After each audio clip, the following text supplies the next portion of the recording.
যারা নির্যাতন করেছে সেই ছাত্রলীগের বিরুদ্ধে পদক্ষেপ নেই, কিন্তু আমাদের স্যার এই জন্য কোনো পদক্ষেপ নেই। আমি নিজে স্যারের হাতে 35 বছর 11 মাসের চাকরি তুলে দেই, এরকম ডকুমেন্ট দিয়ে দিচ্ছি, তারপরে আমাদের স্যার কেন পদক্ষেপ নিয়ে দিচ্ছি স্যার? আমি যথেষ্ট প্রমাণ সহকারে আমি ডিসি স্যারের কাছে তুলে দিচ্ছি অনেক কিছু, তারপরে স্যার সেই শিক্ষকদের বিরুদ্ধে পদক্ষেপ নিয়ে সেই ছাত্রলীগের বিরুদ্ধে পদক্ষেপ নিয়ে আবার কি করতেছে, তাদেরকে নতুন করে পদে বসাচ্ছে, নাহলে তাদেরকে বিভিন্নভাবে তিনি বাঁচানোর চেষ্টা করতেছে। আমরা কোনো পদক্ষেপ পাচ্ছি না। এটা জানি না কর্মকাণ্ডের সকল ডকুমেন্ট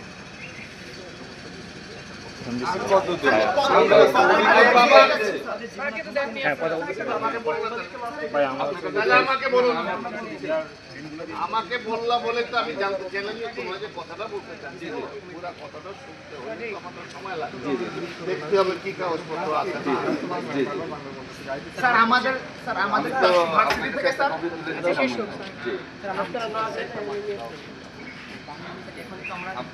আপনাকে স্যার আমাদের রেডের নাম্বারটা হোয়াটসঅ্যাপে দিয়েছিলাম। আমার যেটুকু দেখি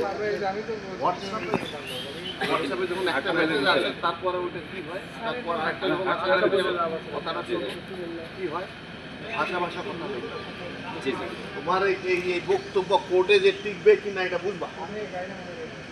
you are young adult, adult হয়ে গেছো 18 বছরের উপরে, কিন্তু এখন তোমার বিরুদ্ধে মামলা হতে পারে, অ্যাকশন হতে পারে।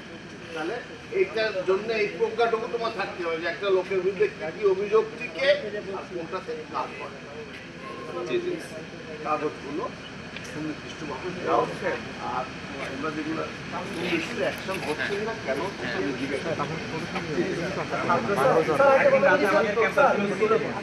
এই ক্যাম্পাসে এই যে মশিউর রহমান হলে এখনো পর্যন্ত প্রত্যেকটা এবং তারা রাতের অন্ধকারে উপরে জয় বাংলা স্লোগান এবং বিভিন্ন ধরনের স্লোগান লিখতেছে, আমাদেরকে অনলাইনে ওপেন সেট দিচ্ছে এবং আমরা জানতে পারছি তারা রুমে অবস্থান করতেছে। আমরা এখন সবাই পুরোপুরি নিরাপত্তাহীনতায় ভুগতেছি।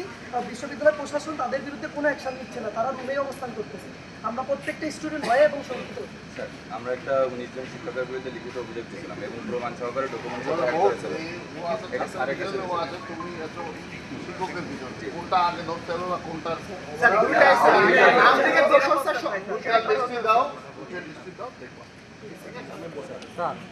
সামনে গাড়িতে ওঠেন, গাড়িতে ওঠেন, গাড়িতে রয়েছে। এই দাবিগুলো যদি যথাযথভাবে বাস্তবায়ন না হয় এবং স্থায়ী বহিষ্কার, যারা ছাত্রলীগের পোস্টে ছিল, ছাত্রলীগের হয়ে কাজ করছে এবং যাদের নামে মামলা রয়েছে, যারা এখনো হলে অবস্থান করতেছে, এই সকলের বিরুদ্ধে আমরা বিচার দেখতে চাই, তাদের স্থায়ী বহিষ্কার দেখতে চাই। একই সাথে আমরা ফিরোজ কবির এবং সুজন চৌধুরী যারা আমাদের আন্দোলনের এগেইনস্টে ছিল, পুরোপুরি একদম খোলামখোলাভাবে তাদের এগেইনস্টে স্থায়ী বহিষ্কার আমরা দেখতে চাই। যদি 24 ঘন্টার মধ্যে আজকে রিজেন্ট বোর্ডের মিটিংয়ে যদি এই ব্যাপারে সুনিশ্চিত বিচারিক ফয়সালা না হয়, তাহলে আমরা আমাদের আন্দোলনকে আরো দৃঢ় বেগবান করে তুলবো ইনশাআল্লাহ। ধন্যবাদ জানাচ্ছি। আমাদের একটাই দাবি, আমাদের এক দফা দাবি, যদি আমলিগ ও ছাত্রলীগের দোষরা যদি শাস্তি না পায়, তাহলে 24 ঘন্টার পরে আমরা প্রশাসনিক তালা মারব। আরেকটা বিষয়, আমি সব ডকুমেন্ট তথ্য প্রমাণ সহকারে বিসি স্যারের কাছে দিছি এবং আমরা সব ডকুমেন্ট স্যারের কাছে পুরোপুরি কি করা হয়েছে, তিনি দেখতেছে এই পর্যন্ত দেখে আছে, তিনি কোনো পদক্ষেপ গ্রহণ করেনি।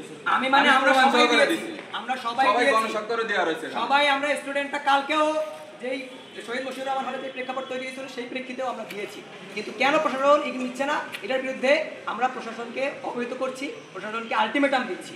সোজা বাংলায় যদি তারা এই ব্যাপারে পদক্ষেপ না নেয়, তাহলে প্রশাসন করেটা কি? সুতরাং আজকে আমরা এখান থেকে আমাদের এই প্রোগ্রাম কর্মসূচি এখানে শেষ করছি এবং নেক্সট আমরা আরো যদি ব্যবস্থা না নেওয়া হয় বড় ধরনের প্রোগ্রাম এবং কর্মসূচি গ্রহণ। ধন্যবাদ সবাইকে, ধন্যবাদ সংগ্রামী জনতা সকল।